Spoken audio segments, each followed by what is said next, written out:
Olá, no vídeo de hoje nós vamos dizer de uma maneira extremamente clara e prática o que foi que Esdras fez.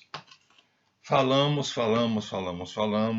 usamos o livro de Bernard Casper para mostrar o que Esdras queria, ele atingiu, era fazer com que o Talmud, que é uma coleção de livros bíblicos conhecida e aceita, seja mais importante do que a Mishnah, né? O homem da grande sinagoga, na verdade, é uma organização que terminou sendo o Partido Sionista Mundial. Isso eu acho que nós devemos saber, né? Então, Rabi Yehuda Hanassi declara assim, Sanedrim 86a: as decisões anônimas na Mishnah são as de Rabi Meir, e todos estão de acordo com os ensinamentos do Rabi Akiva.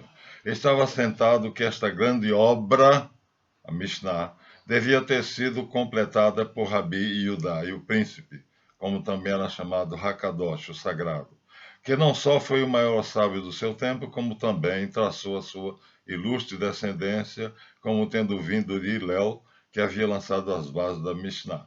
Havia inevitavelmente muitas Mishnayot tradicionais que foram omitidas da compilação final.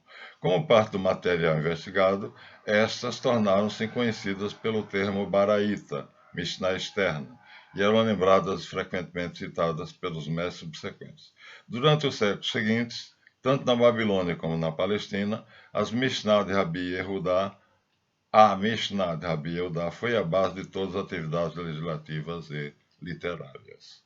Então, ficou assentado então que a Mishnah teria, como o próprio Casper diz aqui, Mishnah afirma em Sanedrim 2,3: aplica-se maior rigor à observância das palavras dos escribas, fundados por Esdras, isto é, da tradição oral, de que a observância das palavras da Torá escrita. Era isso que Esdras queria, é isso que ele conseguiu. Está aqui, está aqui, tá aqui. Aplica-se, essa citação aqui,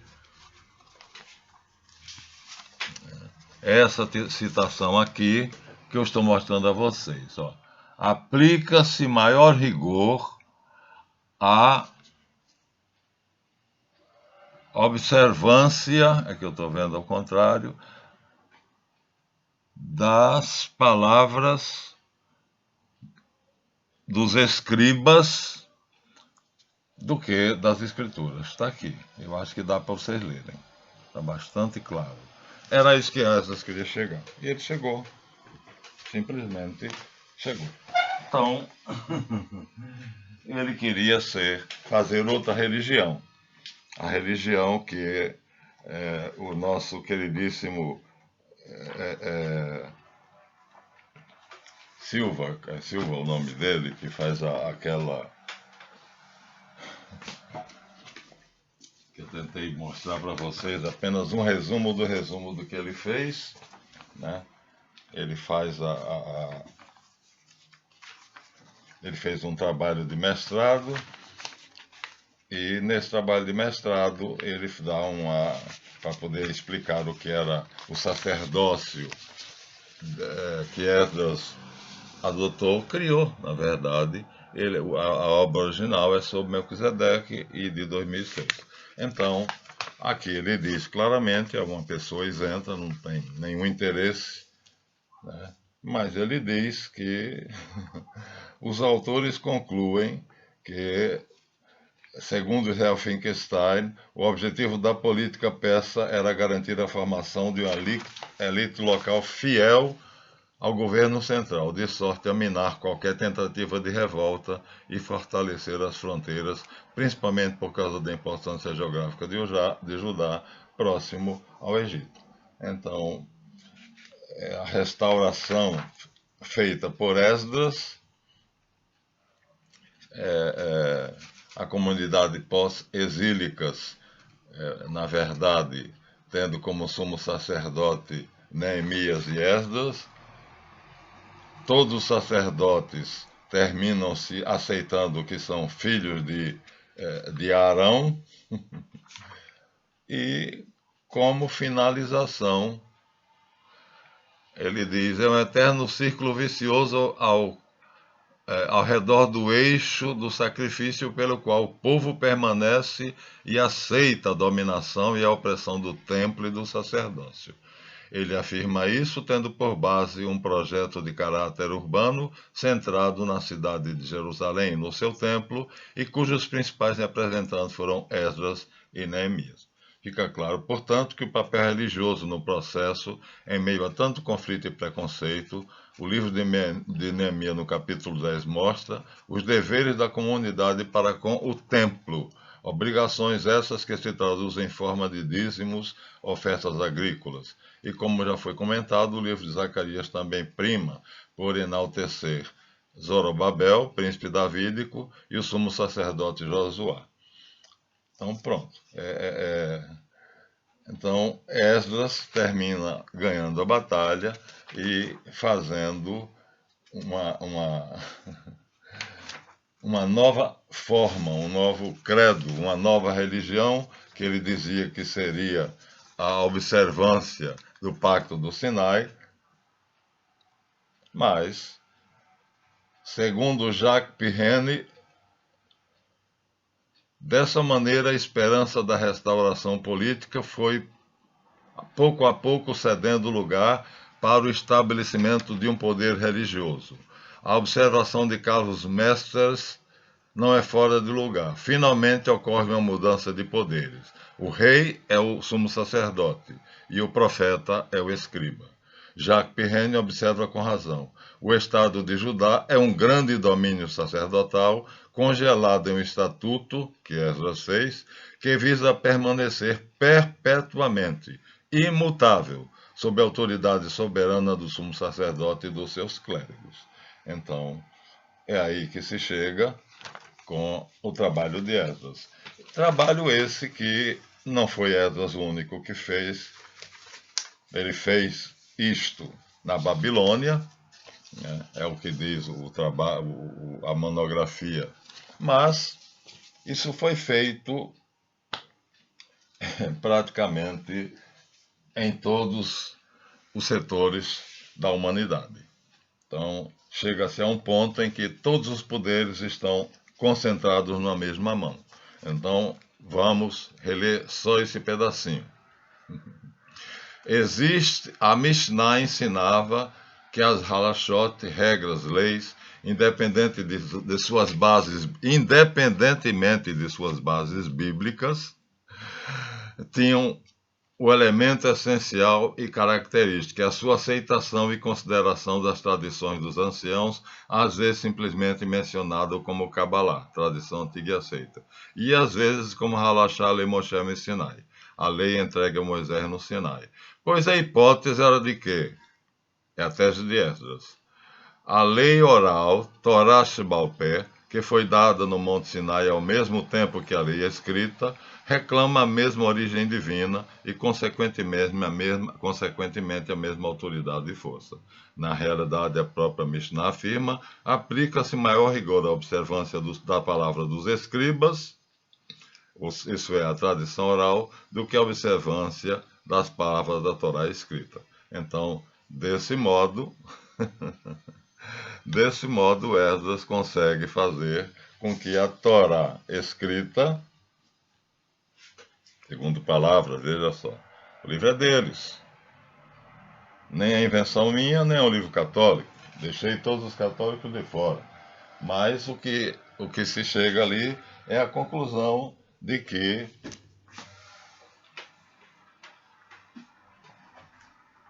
este livro, Mishnah, que eu tenho um exemplar aqui em hebraico,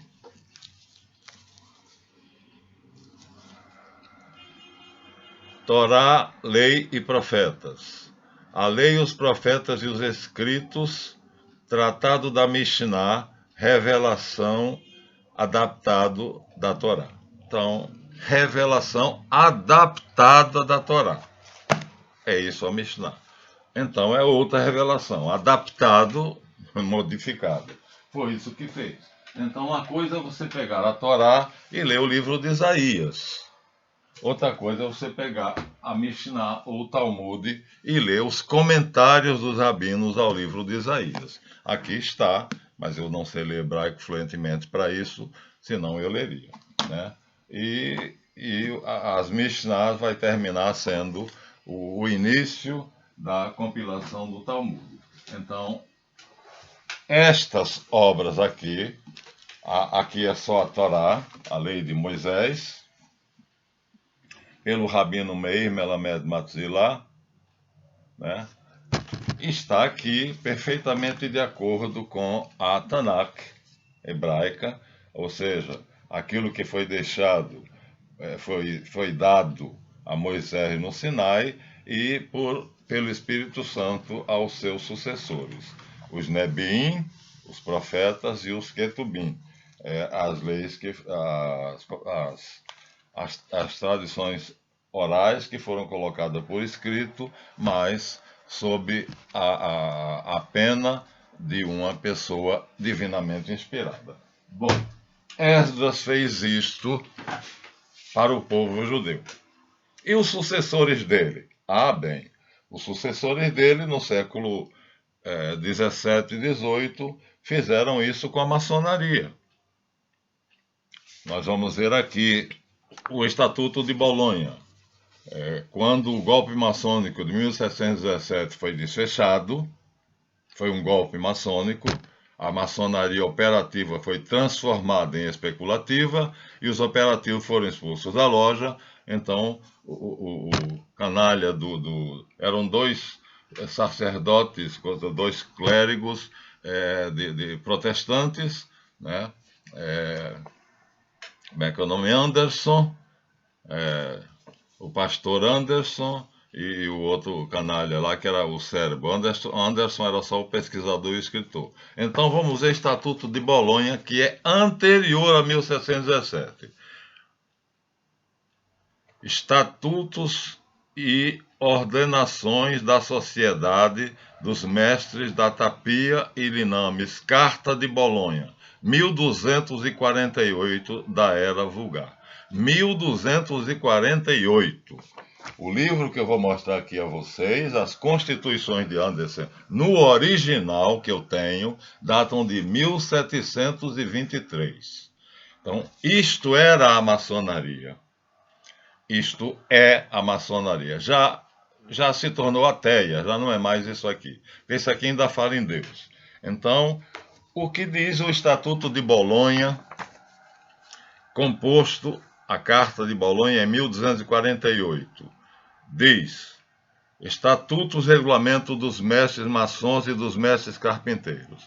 Abaixo estão os Estatutos e Regulamentos da Sociedade dos Mestres Maçons e dos Mestres Carpinteiros, feitos em honra de Deus, de nosso Senhor Jesus Cristo, da Virgem Maria e de todos os santos, para a honra e felicidade da cidade de Bolonha e da sociedade dos ditos mestres, em respeito aos atuais e futuros dirigentes da cidade de Bolonha e sobre os estatutos e regulamentos atuais e futuros da Comuna de Bolonha, e que todos os estatutos abaixo entrem em vigor a partir de hoje, 8º dia do mês de agosto de 1248.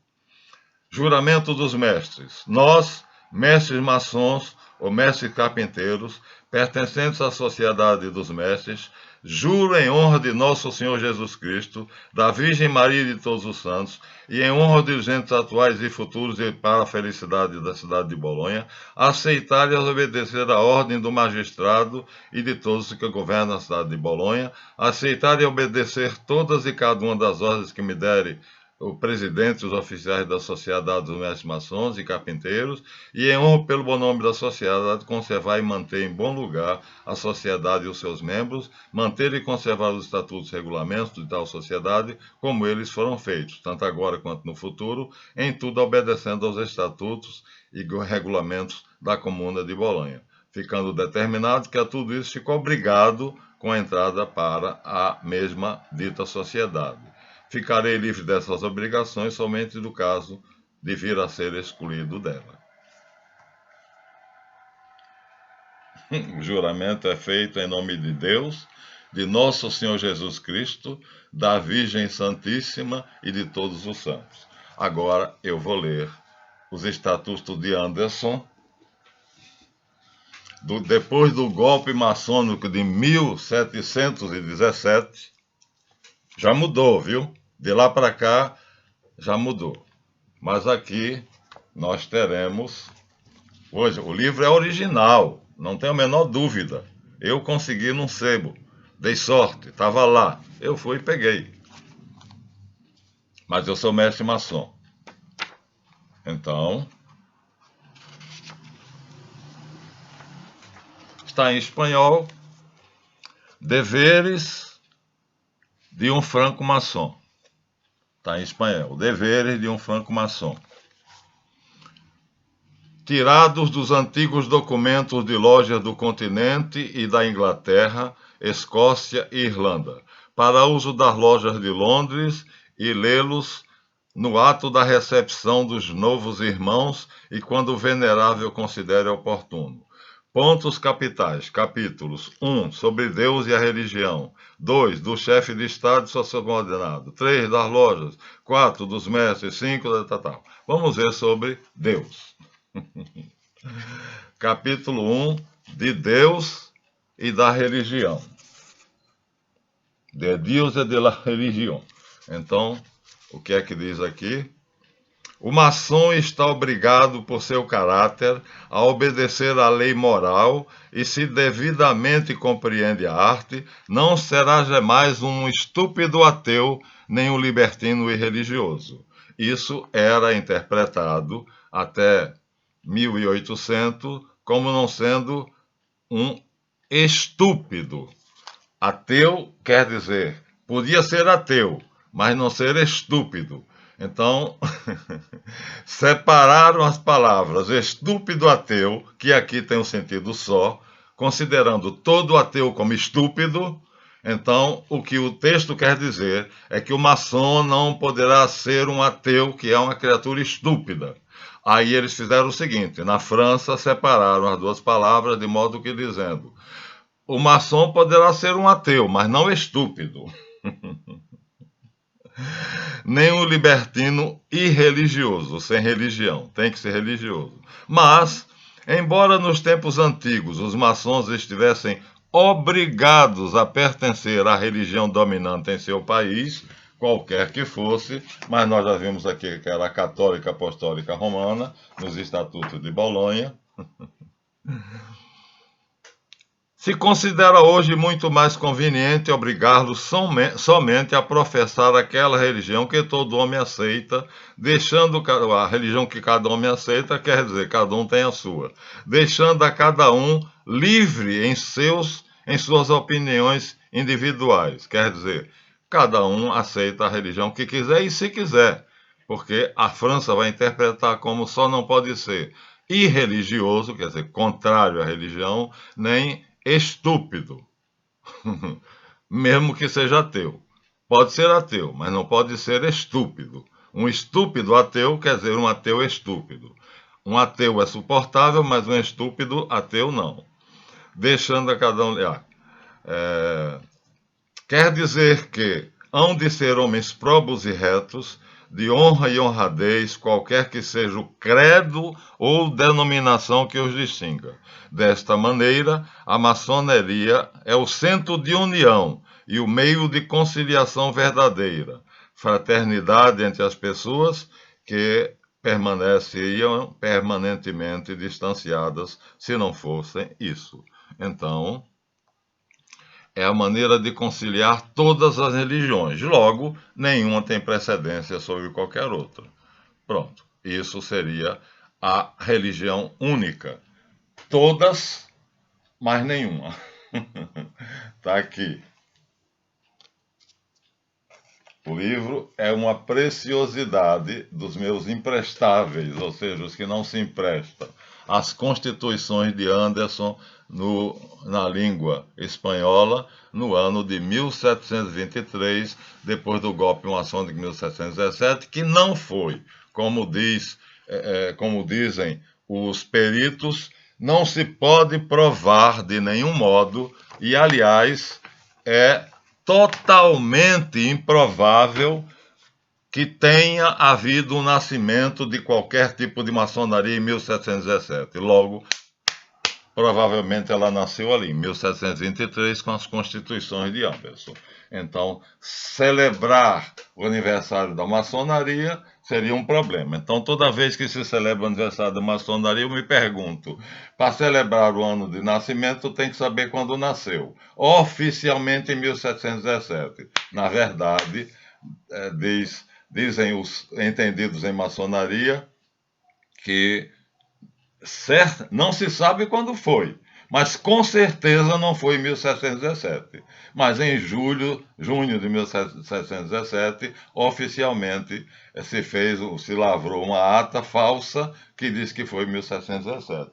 Mas, então, depois que Esdras fez a canalice de substituir a Tanakh, que ele já tinha os livros canônicos, portanto já tinha a Bíblia judaica, mas ele aí faz uma reinterpretação que se vai se chamar Mishnah e posteriormente Talmud, em vários volumes. Mishnah, um volume só, como eu disse a vocês, nós temos aqui,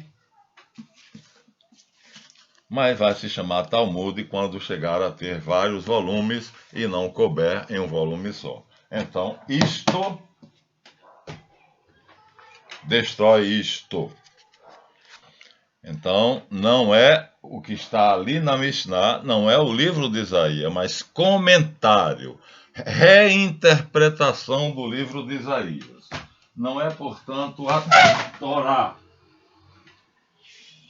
a lei de Moisés, mas a reinterpretação da Torá. Não é, muito menos, a Tanakh.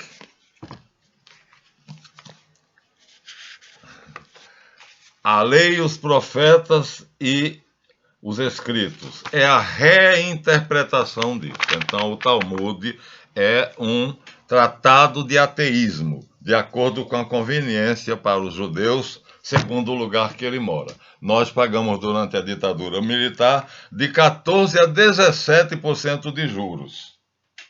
E a nossa Constituição diz que se quem cobrar mais de 10% de juros é agiota. É agiotagem, pode ser preso. Então, está lá na Constituição, mas acontece que o Partido Sionista Mundial manda nas leis do mundo inteiro e ele faz a lei que quer. Como eu disse, eu não tenho a menor simpatia por Dilma nem por quem quer que seja. Não sou político partidário, eu sou observador político e estudioso. Sou filósofo, filólogo e catedrático em língua e linguagem portuguesa e brasileira, literatura e língua, oral e escrita. Então, ali, naqueles tempos, Esdras faz então o quê? Engole a religião judaica e funda a religião de Esdras, que é o que Jesus Cristo vai encontrar. Por isso, a briga tremenda entre Jesus e os escribas e fariseus. Todo escriba era fariseu, e todo fariseu tinha a ambição de chegar a ser escriba, porque ele era educado por um escriba, mas tinha que mostrar-se competente para se tornar um escriba. Então era a elite do farisaísmo. E o que é que nós vemos na Bíblia? Na Bíblia toda, no Novo Testamento, a briga incessante de Jesus contra os fariseus e contra os escribas. Os saduceus quase não incomodam Jesus, porque eles querem aqui a Bíblia de Jerusalém, edição em português, o Novo Testamento. Eu tenho ela completa. Então, os saduceus só queriam poder. Desse poder a ele, estava tudo bom. Então, Jesus deixa para lá. A César o que é de César, a Deus o que é de Deus. Mas os fariseus e escribas queriam mudar o mandamento de Deus em mandamentos de homens, como Jesus Cristo disse. Vós mudais a lei de Deus em mandamentos de homens. E aí Jesus agora querer restaurar o poder da Tanakh, da Torá, da lei de Moisés. Essa é a briga. E por isso crucificaram Jesus. Aí, vencida a resistência no antigo Império Persa, quer seja nas discussões da Babilônia, quer seja nas discussões de Jerusalém, pelo ano 300, mais ou menos, a escola de Akiva torna, quer dizer, dá uma assinatura final ao que Esdras teria idealizado. Pronto, ele tinha ganho. No judaísmo ele tinha ganho. Passava a haver dois tipos de judeus. O sefarad, que é o nosso queridíssimo Meir Malamed Messilah, que é religioso e que respeita a Torá e a Tanakh, e o judeu ateu, que só quer dinheiro. Como diz um programa aí, tudo por dinheiro. Não sabem quem é, né? O bonequinho que faz o programa. E faz aviãozinho de nota de 100, e você que aí que vem aqui toma 50 reais, e toma 100 reais, toma 300 reais, toma 1.000 reais. Quer dizer, o importante é o dinheiro. Então, não é mais a lei e a moral, muito menos Deus. Então, ele venceu. Entre os judeus, não somente da Judéia, mas no trabalho do Célio Silva ele diz, né, o exilarca estabelecido por Esdras vai passar a ter descendentes ao qual estão subordinados todos os judeus do mundo inteiro. E as regras de interpretação da Bíblia serão mudadas. Aqui está a página que eu gostaria de ler no próximo vídeo, que é como eram as regras de interpretação dos textos bíblicos antes de Esdras e como foi que ele fez. Dito por quem? Bernard Casper. Ou, se vocês quiserem, eu tenho um trabalho do Célio Silva, dizendo releituras fundamentais. Quer dizer, ele atraiçoou Moisés reinterpretando os fundamentos do mosaísmo. E a maçonaria? A maçonaria de 1717 criou o grau de mestre, saindo da lenda de Noé, que era o que se lia, ou a morte de Osíris, para a lenda de Hiram Abif, a morte e ressurreição de Hiram Abif. Não sei porque não colocaram logo Jesus Cristo, já que a intenção deles era destruir o cristianismo. Mas ainda colocaram um personagem fictício, porque o Hiram Abif que está aqui não é o Hiram Abif que está na Bíblia. É uma ficção. Então era apenas para dizer que o mestre maçom morreu para a sociedade dos homens comuns e nasceu para uma sociedade privilegiada. Por isso o maçom pode se orgulhar, porque ele é um privilegiado. E aqui nós temos em espanhol como foi feito isso. A base, o dogma é a morte e ressurreição de Hiram Abif, que substituiu a lenda de Osíris, que substituiu a lenda da Arca de Noé, que era o que era utilizado. Então, por que Hiram Abif? Por causa da construção do Templo de Salomão, que na lenda ele passa a ser o construtor, o grande construtor. Bom, basta isso para dizer que Esdras, em formato de outros seres, então fez também uma modificação estrutural do mesmo que tinha feito na Babilônia e em Jerusalém com o judaísmo. Ele vai fazer o mesmo também na maçonaria operativa, aqui introduzindo a lenda de Hiram, aqui introduzindo um Deus que não é nada, deveres dos franco-maçons. Cada um crê no que quer. Cada um crê no que quer. Então, se você quiser crer numa pedra, crê. A maçonaria não está nem aí. Ela não pode impor a ninguém a religião. Portanto, embora fosse inicialmente, está dito aqui na página 75 do original das Constituições de Anderson. E na página seguinte, 76. De Deus e da religião. Creia no Deus que você quiser. Vou repetir. Deixando a cada um livre em suas opiniões individuais. Quer dizer, sejam homens probos e retos, que honrem e ilustrem a nossa ordem, a sua família, qualquer que seja seu credo ou denominação que os distinga. Desta sorte, a maçonaria é o centro de união e o único meio de conciliar verdadeiramente a fraternidade entre pessoas que de outro modo seriam inimigas. Então, em nome da fraternidade, que agora está na moda, né? Eu lembro que a carta do Papa Francisco é frater tutti. Todos somos irmãos. Então, liberdade, igualdade e fraternidade. A maçonaria já tinha posto em ação a liberdade e a igualdade. Estados Unidos e a OTAN, a liberdade. A liberdade. E na Rússia, na China, na Iugoslávia, a igualdade.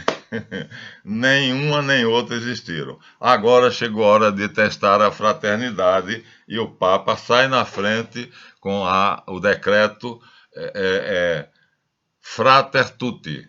Somos todos irmãos. Então vamos inaugurar a era da fraternidade. Se for uma farsa como foi a liberdade nos Estados Unidos e a igualdade nos Estados Unidos, na União Soviética, na China, na Iugoslávia e em Cuba, nós seremos de novo ludibriados.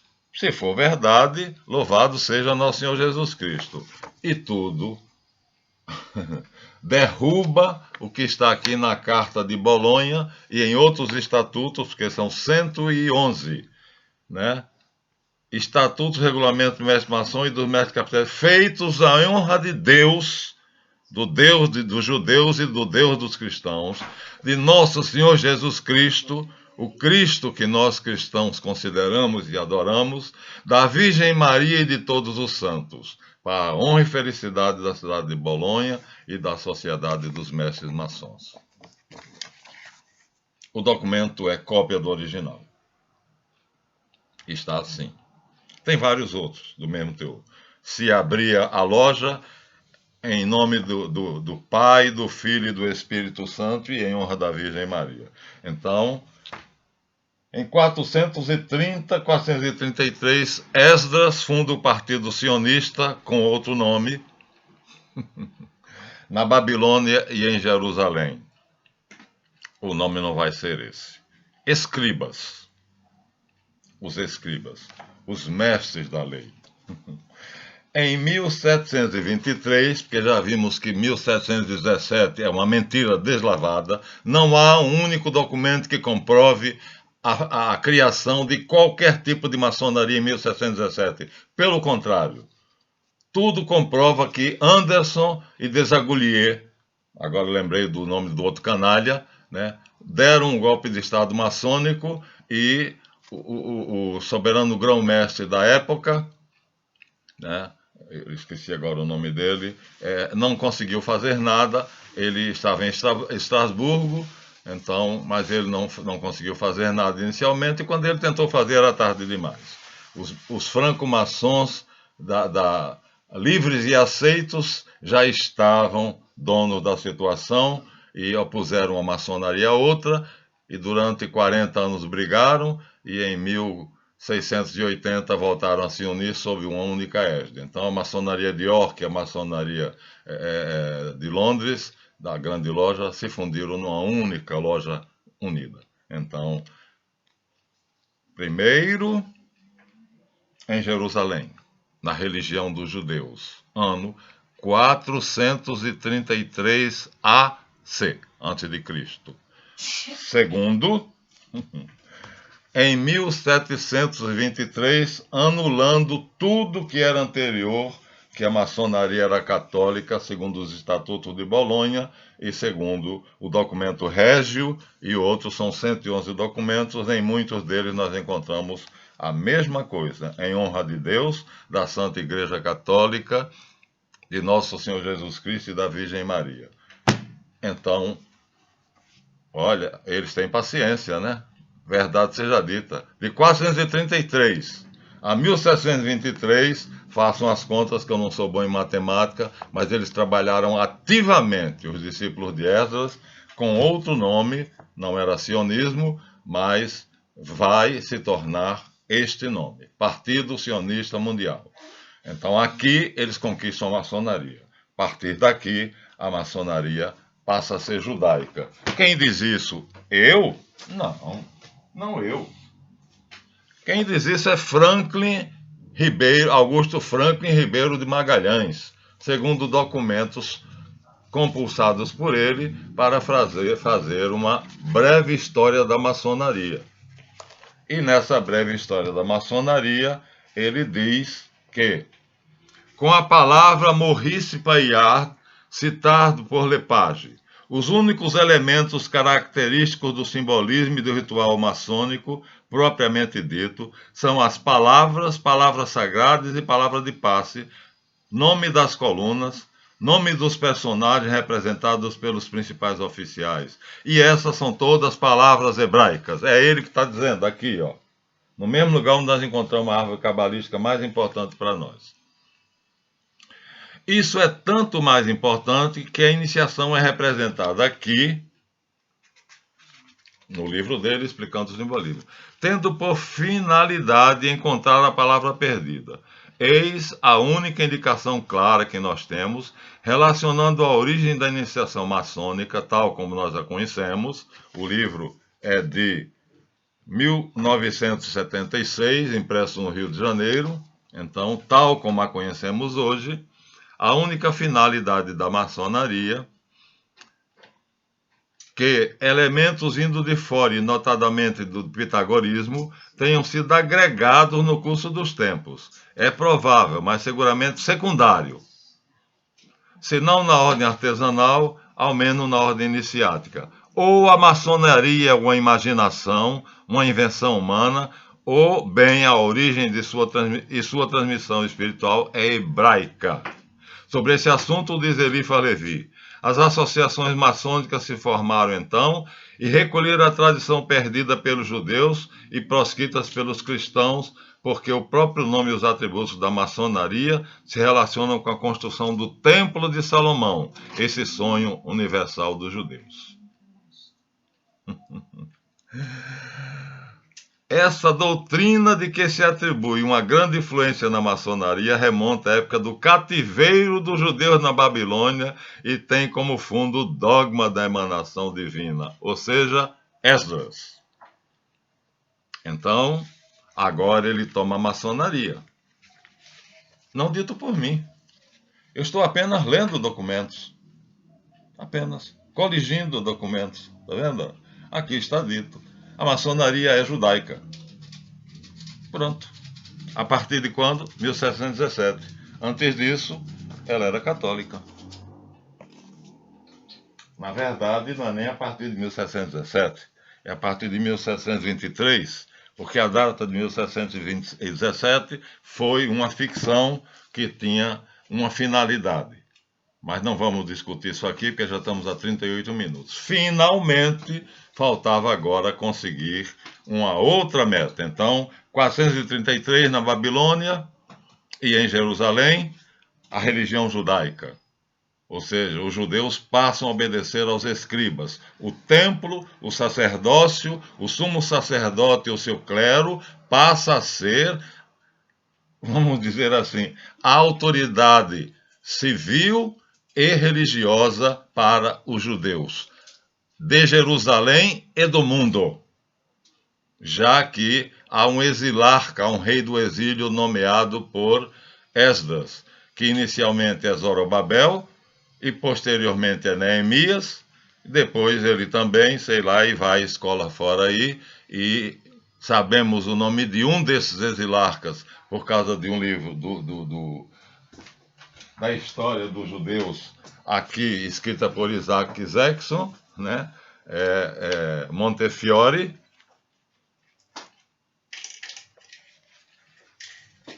Montefiore. Então, está aqui, já li para vocês muitas vezes, então não vou reler. Mas é um dos exilarcas, né? E aqui fica claro que todos os judeus do mundo choraram a morte dele, porque o reconheciam como sendo o rei de todos os judeus. Montefiore. Está aqui, ó. Estão lendo? Montefiore. O livro é de Isaac Jackson, História dos Judeus. Eu brigo com as traças para conseguir preservar essas preciosidades. Aqui diz o que ele fez. Fundou a Bnai Berit, Filhos da Aliança. Bnai é Ben. Berit é aliança. Inicialmente com o nome de francês. Inicialmente com o nome de, vamos ver se eu encontro aqui, Aliança Israelita Universal. Aliança Israelita Universal. Então, inicialmente com o nome de Aliança Israelita Universal, depois vai se tornar Bnai Berit. Então, aqui está. Sou eu que digo? Não. Eu estou só juntando os pedacinhos.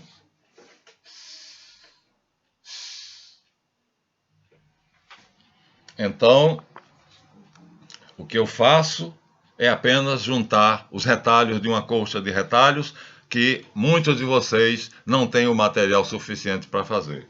433 ele conquista o judaísmo e se torna o sumo sacerdote dos judeus de Jerusalém e do mundo inteiro. Congrega todos os grandes, ricos e poderosos que se torna Kahal, assim que nós chamamos, né? Então, a Assembleia Judaica Internacional. Montefiore muda isso para Aliança Israelita Universal. Aliança Israelita Universal é besteira traduzir para vocês, porque a expressão francesa é muito fácil de traduzir.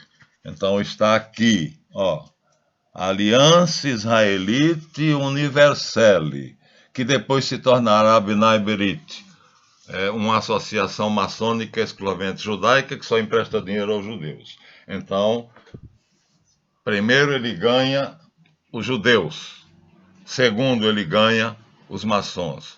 1723 ele conquista a maçonaria universal. Em 433 a.C., ele conquista os fiéis da religião mosaica. Então, 433 a.C., 1723 depois de Cristo, e aqui Montefiore, ele diz, né, rei dos judeus. É considerado o rei dos judeus. Então, no exílio, o exilarca. Quem disse não fui eu, foi Isaac Jackson. É judeu. Faltava uma coisa, a Igreja Católica. Então, o Papa maçom e judeu, João XXIII, cria um concílio, Vaticano II, para dar continuidade, segundo ele, ao Vaticano I que estava parado. Mentira! O Vaticano I era um concílio realmente católico. O Vaticano II vai ser um concílio judeu-maçom. Por isso, o cardeal Ottaviani escreve, dá esse grito de alerta, cuidado com o que vem por aí, há um complô contra a igreja. E ele escreve claramente nessas páginas algumas coisas que são exagero e outras coisas que não são. Também leremos o que não é exagero, para que vocês percebam o dedinho de Esdras, da Aliança Fraternelle Universelle, Bnai Berit, que são os escribas com outro nome, né? E aqui, então, o Concílio do Vaticano II, traindo a igreja, né? E traindo tudo o que era sagrado na igreja, desde o Sagrado Concílio de Trento que está aqui de novo, mais uma vez, As Traças São Minhas Inimigas, Catecismo Romano, que é a compilação, nova versão portuguesa, baseada na edição autêntica de 1566. Foi feita em 1566, na cidade de Trento, um concílio chamado Tridentino, que estabeleceu as normas que estão aqui neste livro, que são traídas por este livro. Quem fez este? Bom, não sei o nome do Papa, mas foram jesuítas. O nome do principal, não lembro agora, mas não seria talvez difícil, pelo Papa Pio V. Pronto, está aqui. Publicado por decreto do Papa Pio V. E siglas e abreviações, e vai, e aí este desmente este.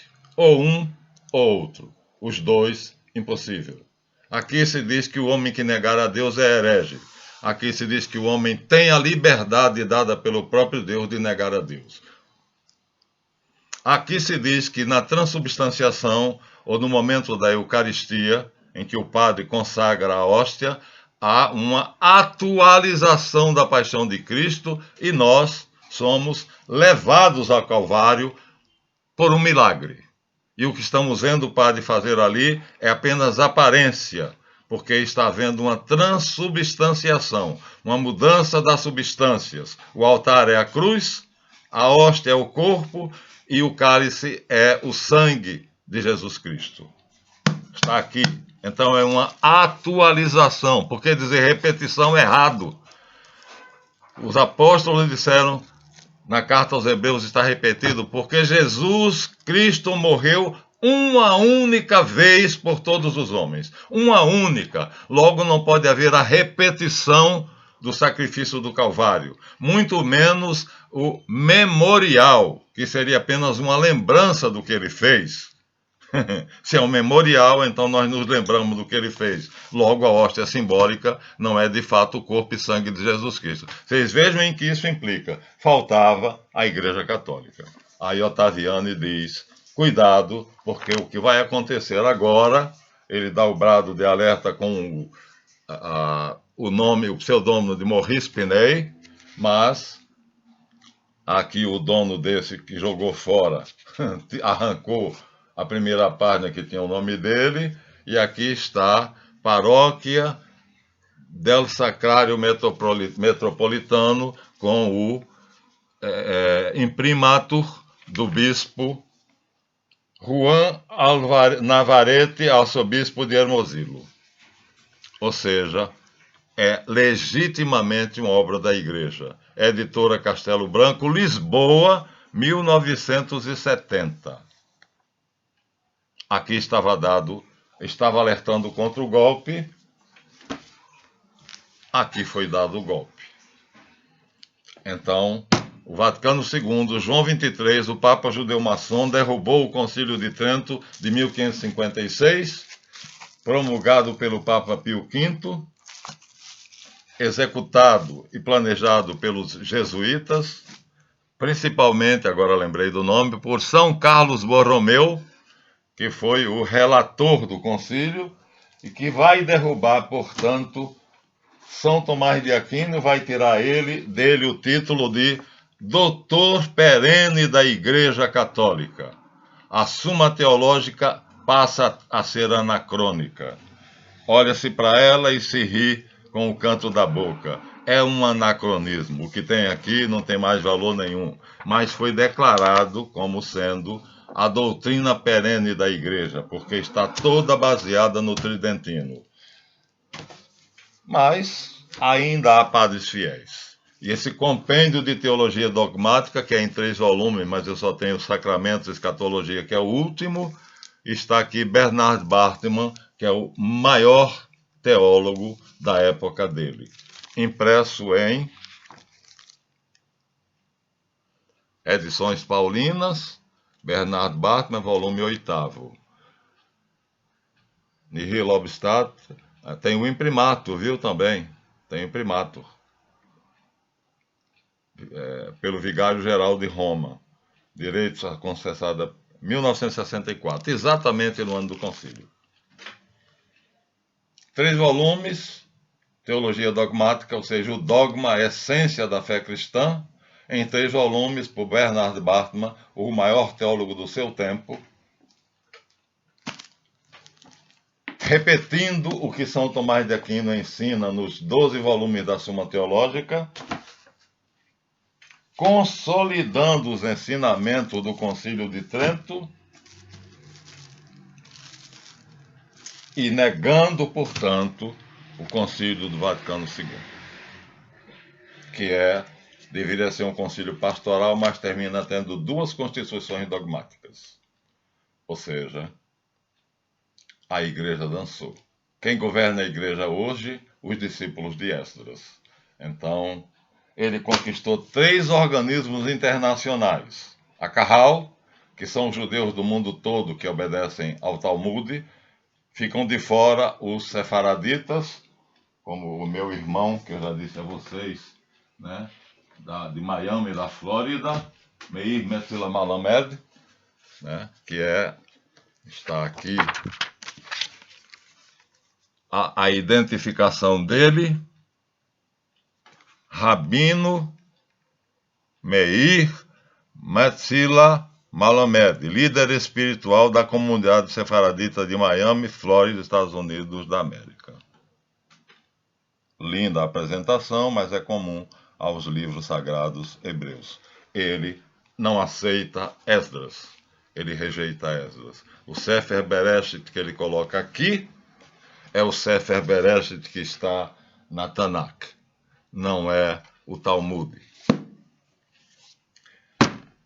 Diremos mais na próxima aula, mas então, hoje, 1º de novembro de 2002, então as 3 instituições universalistas, judaísmo, catolicismo e maçonaria, estão nas mãos dos escribas. Portanto, cumprindo, hoje é 2, então 2 de novembro. Então, estamos obedecendo aquilo que Esdras queria, ditou e traçou. Dado e traçado na Babilônia no ano 433, sob o imperador Artaxerxes. Meu Deus, imagina o poder concentrado nas mãos do clã de Rothschild, que tem todo esse poder. Essas 3 instituições estão nas mãos dele. Judeu Ashkenaz, portanto falso judeu, porque não é semita, mas conseguiu fazer com que o parlamento europeu equiparasse o antisionismo ao antissemitismo. Eu tenho aqui uma explicação, não sei se está fácil, dada por 3 eminentes judeus, não está aqui, guardei. 3 eminentes judeus que aí mostram que judaísmo é uma coisa e sionismo é outra. O nome deles aqui, ó. 3 ilustres judeus opinam sobre Israel, dizendo o que é judaísmo e o que é sionismo. Moshe Menahem, Dr. Norton Merkowitz, Nathan Winstock. Judaísmo não é sionismo, sionismo não é judaísmo. Aqui alguém está resistindo. Aqui alguém está simplesmente dizendo a verdade histórica sem nenhuma pretensão. Aqui alguém está resistindo. Está publicando o Sefer Bereshit tal como ele é na Tanakh, ou seja, a Bíblia como ela sempre foi desde a sua publicação na Babilônia e em Jerusalém. Então, há foco de resistência. A guerra ainda não está perdida, mas já perdemos várias batalhas. Muito obrigado a todos. Deem o seu like, é importante. Agora coloquei para vocês uma grande verdade que pouca gente sabe, E é triste um presidente da República não saber, porque governar um país sem saber isso é estar na mão do Rothschild. Tem que saber que ele apenas assina papéis, só faz o que o Rothschild quer. Por isso o Temer está blindado e Lula foi jogado na lata do lixo. Lula traiu Rothschild, joga na lata do lixo. Temer foi fiel a Rothschild. Blinda ele está com o passaporte cassado pelo STF, mas ele viaja para onde ele quiser.